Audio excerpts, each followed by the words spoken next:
Allahumma inni as'aluka ilman nafi'an wa rizqan amalan mutaqabbalan ya Allah. Sesungguhnya aku mohon kepadamu ilmu yang bermanfaat, rezeki yang baik serta aman yang diterima. Amin.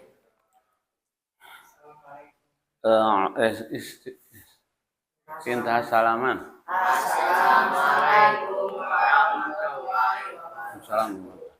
A'udzu billahi minasy syaithanir rajim. A'udzu billahi minasy syaitanir rajim.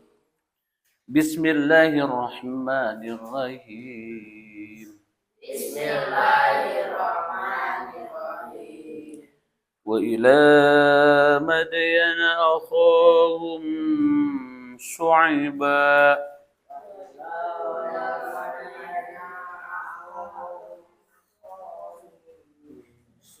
Yang kenceng, artinya semuanya yang kencengnya harus lebih kenceng dari Pak Agus. Qala ya qaumi ibudullaha ma lakum min ilahin ghairuh. Qala ya qaumi ibudullaha ma lakum min ilahin ghairuh.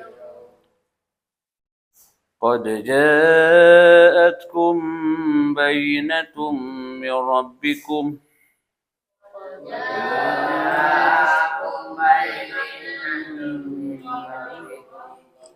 فأوفوا الكيل والميزان ولا تبخسوا الناس أشياءهم ولا تفسدوا في الأرض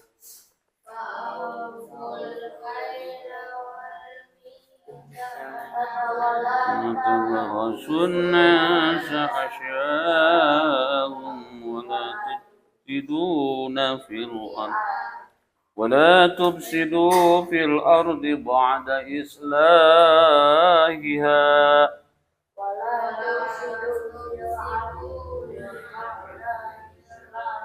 ذلكم خير لكم إن كنتم مؤمنين. ذلكم خير لكم إن كنتم مؤمنين. ولا تقعدوا بكل صراط توعدون.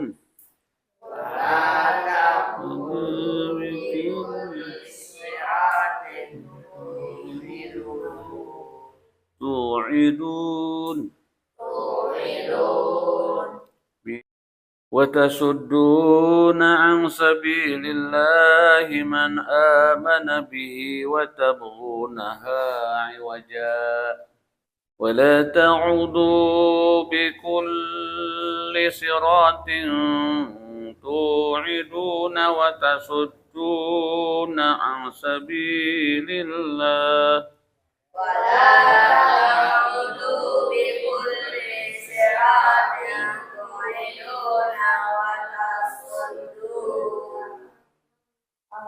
Sabilillah. وتصدون عن سبيل الله من آمن به وتبغونها عوجا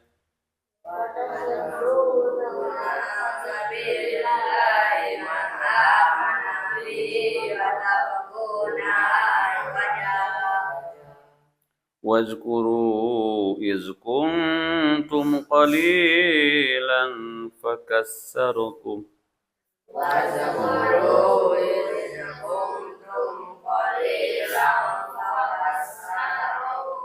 وانظروا كيف كان عاقبة المفسدين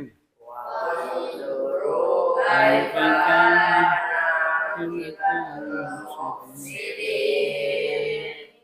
وإن كانت طائفة منكم آمنوا بالذي أرسلت به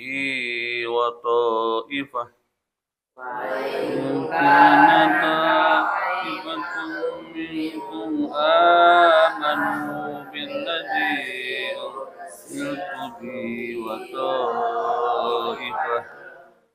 وطائفة لم يؤمنوا فاصبروا حتى يحكم الله بيننا وطائفة لم يؤمنوا فاصبروا حتى يحكم الله بيننا وهو خير الحاكمين.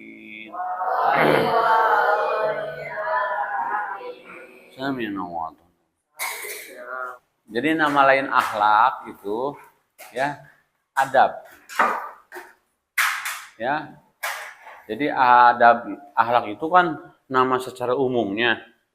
Kalau adab itu lebih ke behavior gitu, tingkah laku, ya, tingkah laku antar sesama orang, sesama teman, ya. Jadi adab itu yang paling krusial atau yang paling vital yang harus kalian amalkan. Di antaranya nanti ada lagi urut turunannya ke bawah, untuk sementara 8 dulu. Yang ke-1, adab kepada orang tua, itu nomor 1. Itu harga mati. Tidak ada pilihan.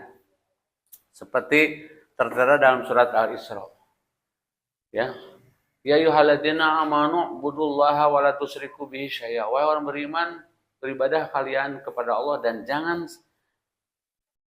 menyekutukan Allah sedikit pun. Wa bil walidaini ihsana, dan kepada orang tua wajib berbuat baik.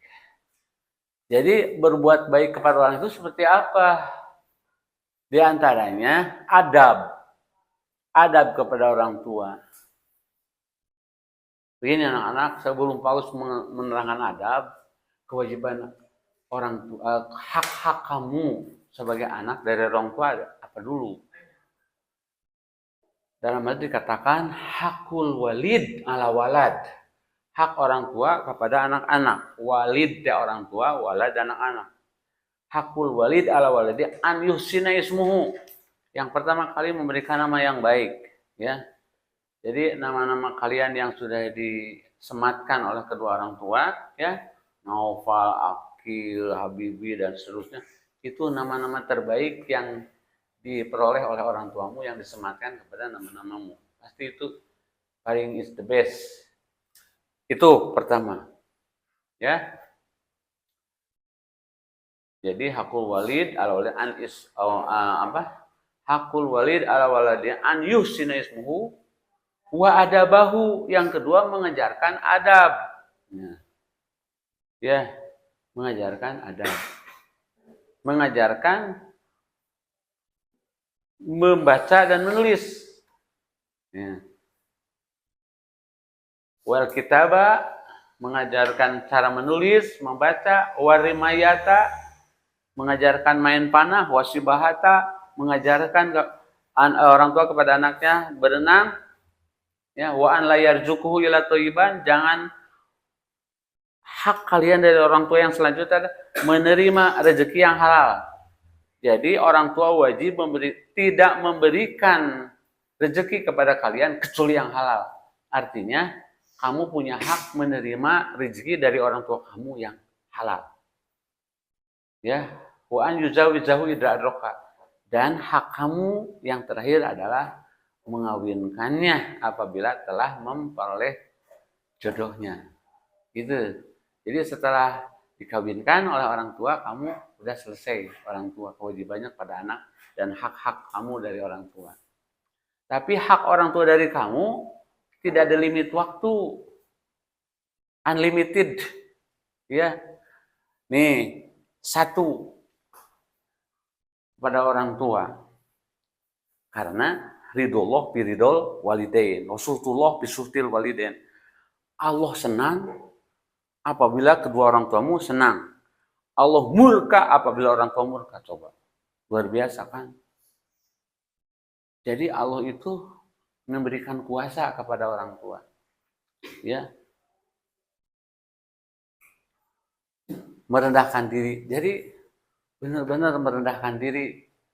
Apapun keadaan kamu sudah jadi pejabat, sekalipun jadi presiden, udah yang paling apa? Yang paling tinggi jabatanmu jadi presiden, kayak Prabowo. Di hadapan kedua orang tua kecil, kamu itu harus merendahkan diri. Ya, jangan mentang-mentang jadi presiden. Ibu, bapak duduk di bawah, nggak bisa. Duduk tetap di bawah anak-anak. Kedua orang tuanya duduk di atas. Karena merendahkan diri. Taat segala perintahnya. Ya, apapun yang diperintahkan kedua orang tua harus ditaati. Ya, bahkan siap berkorban demi kemuliaan dan keselamatannya, membantu kesulitan ikut menjaga kesehatannya. Dulu Pak Agus waktu kecil kelas 6 SD, Pak Agus sekolah kelas 6 SD di SD Sudirman, Raya Barat ya. Udah pulang sore kayak kamu seginilah jam 5-an. Udah hujan, capek, lapar, belum makan, tiba-tiba datang ke rumah apa? Sama ibu Pak Agus disuruh beli pakan ayam karena kebetulan kan punya ayam ya di rumah belum makan ayam. Coba, aduh tuh Agus baru datang sekolah udah capek, berkeringat, lapar, belum minum, haus, sekarang harus pergi ke Cibuntu, jauh dari Gang Warung ke Cibuntu itu radiusnya sekirang 2 kilometeran dari sini ke Paledang lah ya, 1 kilo lah, nggak ada 2 kilo. Coba, nggak mau Pak Agus. Kata ibu Pak Agus, itu ayam kasihan. Nggak mau. Namanya anak-anak. Ya, Azaka, buka matanya Azak. Udah gitu, ayah Pak Agus keluar dari rumah. Yang nyuruh siapa? Ibu. Terus harus gimana? Mati juga harus siap kamu. Beli pakan ayam dari Gang Warung Muncang sampai Cibuntu, nggak akan mati. Kata ayah, oh ya siap. Uangnya banyak, lari. Tadinya lemes, lapar hilang. Lemes hilang, jadi kuat lari. Jangankan disuruh gitu, mati siap membela orang kan gitu. Oke, siap tuh. Tuh gurunya. Jadi demi kemuliaannya, siap. Kamu jangan menghitung ibu saya. Kamu jangan menghina ayah saya, ibu saya. Kalau saya diledekin, saya sabar, saya siap. Kalau ibu saya, ayah saya, apalagi ibu saya diledekin, tidak bisa. Kamu tidak bisa melangkahkan kaki dari sini sebelum kamu mati. Wow, gelo si Eta demi orang tua. Ada yang membunuh orang tua, sebelum orang tua, langkahi dulu mayatku. Esek pembunuh teh, sok atuh paeh heula maneh kayak jadi mayat aku langkahi. Bukan, maksudnya lawan dulu aku. Lebih baik aku yang mati melawan kamu daripada akan membunuh ayah dan ibuku. Gitu. Ya. Ada seorang sahabat, apa yang namanya lupa lagi. Kalau nggak salah Imam Syafi'i itu masuk Islam. Ibunya nggak rela, nggak ridho. Padahal ibunya sangat sayang. Mama, kamu harus keluar dari Islam. Kata ibunya, ibu segala apapun yang perintah ibu saya tidak akan pernah membangkangnya, pasti nurutnya. 1, kalau meninggalkan Islam saya tidak bisa. Ibunya sampai tidak mau makan, sudah tidak mau makan, unjuk rasa sama anaknya. Kalau kamu gak keluar dari Islam, ibu tidak akan makan, biarpun ibu mati. Ya Allah, ya Rabbi, berilah petunjuk ibuku. Bu, maaf aku tidak bisa. Cinta kepada Allah dan Rasul itu nomor 1. Ibu itu nomor 3. Ya. Nomor 1 Allah, 2 Rasul, 3 ibu. Jadi maaf, tidak bisa. Akhirnya ibunya memutuskan, mengizinkan dan masuk Islam. Kenapa masuk Islam? Ibunya itu merasa bangga, anakku itu sangat kuat sekali keyakinannya. Padahal anak saya ini nggak pernah membantah, disuruh apapun tidak pernah membantah. Ketika dia masuk Islam, saya suruh keluar dari Islam, dia tidak mau. Meskipun ibunya meninggalkan makan, minum. Sampai segitunya kamu keyakinan kepada Islam. Berarti Islam itu luar biasa. Nah, ibu mau masuk Islam. Oh, alhamdulillah ya Allah. Senang luar biasa kan Imam Syafi'i kayak gitu. Nah, itu kecuali kalau disuruh keluar dari Islam, boleh membantah dengan cara yang baik. Gitu. Ya, paham ya? Sampai dalam surat Bani Israil itu, wala taqul lahum ma'ufin wala tanharhuma qawlan karima. Apabila ibumu berkata, janganlah kalian berkata kepada ibumu, uf. Hah, si ibu mah. Enggak. Ngomong gitu aja. Nyebut uf itu bahasa Arab. Bahasa kita, gitu. Kan menyakiti ibu. Itu udah dosa. Wala taqul lahum ma'uf. Janganlah kalian berkata uf. Apalagi lebih dari itu. Membentak, menyakiti. Baik fisik dan perasaannya udah. Itu balasan Allah tidak akan ditunda sampai kiamat. Di dunia pun akan bisa dirasakan dosa dari seorang ibu itu. Ingat kamu sejarah Malin Kundang pernah baca bagaimana seorang Malin Kundang. Ketika Malin Kundang sudah jadi raja, datang ibunya, ayahnya tidak diakui. Saya tidak punya ibu, kayak gitu. Sampai ditendangnya. Akhirnya dia jadi patungan. Itu cerita Malin Kundang itu. Terus di zaman Rasulullah ada seorang sahabat ahli saum, ahli ibadah, ahli puasa, pokoknya takwa begitulahnya. Dia menyakiti ibunya dan ibunya sakit hati dan tidak mau memaafkannya. Ya. Kalau tidak salah kesalahannya kecil, sepele. Si anaknya itu udah punya istri dan anak. Dia bawa makanan lewat ke mamahnya, ke ibunya. Tidak mau ngasih sama ibunya.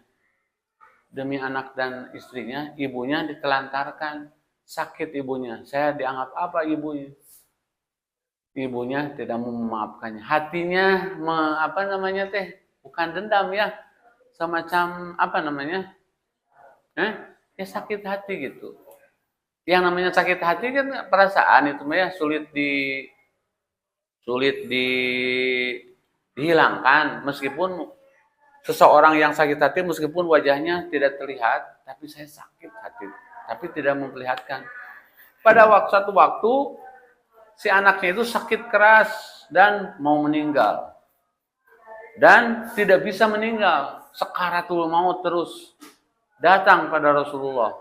Ini nggak bisa mati, ini akan sakarat selamanya. Karena dia punya dosa kepada ibunya. Cari ibunya, datangin. Didatangkan ibunya. Bu, anak ibu mau mati, tidak bisa melepaskan nyawanya, tersiksa terus. Satu-satunya ibu harus memaafkannya. Kalau tidak memaafkan, meskipun dia mati akan masuk neraka. Karena dosa dari ibu itu. Tidak ya Rasulullah, saya tidak akan memaafkan anak saya. Karena saya sudah terlampau menyakiti ibunya. Padahal dia ahli ibadah kan. Kata Rasul, nggak apa-apa kalau nggak memaafkan. Para sahabatku, kata Rasul kepada para sahabat, cari kayu bakar yang banyak. Cari kayu bakar. Mau dinyalain. Ya Rasulullah, kata ibunya, buat apa itu menyalakan kayu bakar? Buat membakar anak ibu biar cepat matinya. Jangan dong tuh.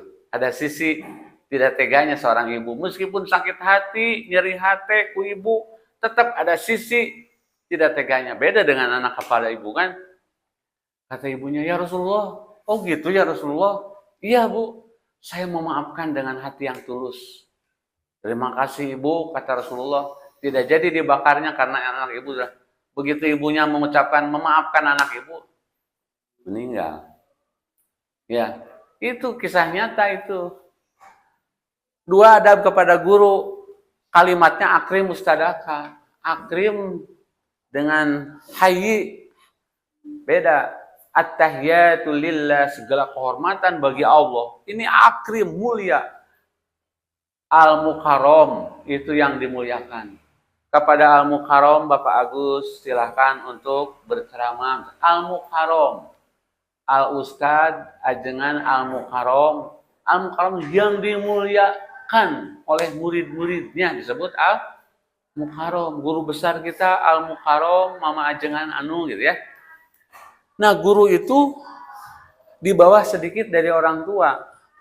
Ya, karena guru itu mewakili orang tua tadi kan hakul walid ala walidi an yusnim suwa adabahu. Mengajarkan baca tulis, baca Quran. Orang tua tidak sempat ya diwakilkan sama gurunya. Berarti gurunya itu selama di madrasah kalian itu anak Pak Agus karena dititipkan oleh orang tuanya agar mengajarkan kewajiban orang tua kepada kalian. You understand? Yes. Ya. Terus memuliakan, memulai salam, jangan terdahului oleh guru. Ya. Dia mau guru, kudu guru we. Akil, assalamualaikum, Akil. Waalaikumsalam Pak Agus. Kamu dulu, assalamualaikum Pak Agus. Waalaikumsalam. Salim dengan membungkukkan badan. Ya. Terus taat perintahnya, fokus menyimak jika menjelaskan.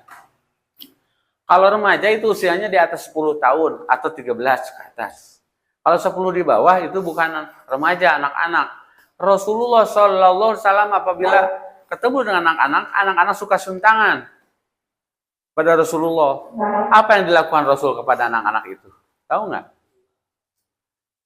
Rasulullah mencium tangan anak-anak itu. Itulah sunnah Rasul. Jadi misalnya si Habib menyium tangan sama Pak Agus. Kamu kan di bawahnya. Pak Agus tangan. Nah, si tangan si Akil ditarik ke Pak Agus. Disundui ku Rasul tangan anak-anak teh. Di bawah 10. Kenapa? Tahu nggak alasannya? Karena anak-anak di bawah 10 tahun itu tamu Allah. Ahli surga. Paham tuh? Paham tuh? Kamu udah lewat. Kamu usianya udah 13, 12, udah lewat. Harus di bawah 10 tahun ahli surga. Kamu ahli neraka. Naudzubillah. Mungkin ahli neraka, mungkin ahli surga. Kalau anak di bawah 10 tahun, pasti ahli surga. Kan pernah ada kejadiannya. Dulu, tahun 90 berapa, ada seorang ibu membunuh anak-anaknya. Yang usianya di bawah 10 tahun. Yang bayi, yang 5 tahun, yang 7 tahun, dibunuh tiga-tiganya. Terus si ibu itu ditanya sama polisi, ibu tega bener. Masa anak-anak ibu dibunuh? Alasannya apa? Biar masuk surga Pak Polisi. Bingung Pak Polisi. Kenapa bilang begitu ibu? Kan kalau anak saya nanti gede, misalnya di atas 10 tahun, bisa jadi dia masuk surga, atau bisa jadi ahli neraka. Lebih rentan masuk neraka daripada surga. Tapi kalau anak saya mati sebelum 10 tahun, saya yakin anak-anak saya masuk surga, makanya saya bunuh. Benar begitu? Benar, bukan gitu artinya. Maksudnya kalau meninggal dunia bukan dibunuh. Kalau dibunuh ya ibunya masuk neraka. Budak-budak mah bisa jadi benar masuk neraka, masuk surga. Apalagi disakiti sama ibunya sendiri. Insya Allah masuk surga tiga-tiganya. Tapi bukan harus seperti itu. Ibunya kan jadi doraka kan ngebunuh anak sendiri. Wala taktulu di dalam ayat, di dalam Quran begitu, janganlah kalian membunuh anak-anakmu karena takut disorok, maka naon disorok bahasa Indonesia teh. Kan gini, geus paehan ku aing budak teh. Marah teu loba parabaneun. Coba membuka anak 8 gitu. Sapoe makan 2 kali misalnya. Udah berapa? 10.000 kali 8, 80.000. Kali 2 kali 160.000. Gaji saeutik geus paehan, pencitan hiji-hiji. Adab kepada sesama itu harus saling menghargai karena satu level. Si Arif, si Dapa harus saling menghargai, saling tolong menolong, saling bantu membantu, saling kasih informasi yang baik. Jadi tolong menolong, bantu membantu dalam kebaikan. Ta'awanu alal birri wa taqwa. Saling berbantulah kalian kebaikan dan ketakwaan. Wala ta'awanu bil ismi wal udwan. Jangan saling membantu kepada jalan permusuhan dan dosa. Sok si Azka teh, Rip, besok kurang nyuri ayam ya, kurang babakaran. Itu saling bantu. Cek si Arif, oke, itu saling bantu kejahatan, nggak boleh. 4, kepada yang lebih tua, kakak, misalnya kakak. Harus pilih bahasa yang santun dan harus dengan intonasi teh lemah lembut. Kakak, adik besok antar ya ke pasar. Kakak, besok aku antar ya ke pasar. Gitu. Jadi pakai bahasa yang halus dan sopan santun. Dan kebalikannya, adab kepada orang yang lebih muda, ya adik gitu ya, menyayangi, tidak menyakiti fisik dan perasaan, ya, dan seterusnya. Paham? Adab kepada lansia, ki-aki, jika ke Pak Agus, ki, itu merendahkan diri di hadapannya, memuliakan. Kita sedang di diskos.